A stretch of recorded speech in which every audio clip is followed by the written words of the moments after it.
81 সূরা তাকবীর আয়াত 29 মাক্কি ১ যখন সূর্যকে গুটিয়ে নেওয়া হবে ২ আর নক্ষত্ররাজি যখন পতিত হবে ৩ আর পর্বতগুলোকে যখন সঞ্চালিত করা হবে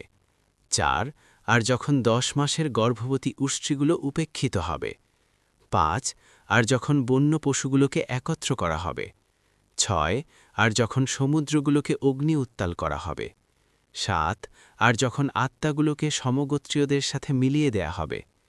৮ আর যখন জীবন্ত কবরস্থ কন্যাকে জিজ্ঞাসা করা হবে ৯ কি অপরাধে তাকে হত্যা করা হয়েছে ১০ আর যখন আমলনামাগুলো প্রকাশ করে দেয়া হবে ১১ আর যখন আসমানকে আবরণমুক্ত করা হবে ১২ আর জাহান্নামকে যখন প্রজ্জ্বলিত করা হবে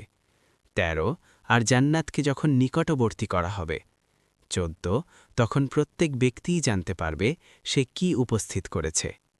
১৫ আমি কসম করছি পশ্চাৎপ্রসারী নক্ষত্রের ১৬ যা চলমান অদৃশ্য ১৭ আর কসম রাতের যখন তা বিদায় নেয় ১৮ আর কসম প্রভাতের যখন তা আগমন করে ১৯ নিশ্চয় এই কুরআন সম্মানিত রাসূলের আনিত বাণী ২০ যে শক্তিশালী আরশের মালিকের নিকট মর্যাদা সম্পন্ন ২১ মান্যবর সেখানে সে বিশ্বস্ত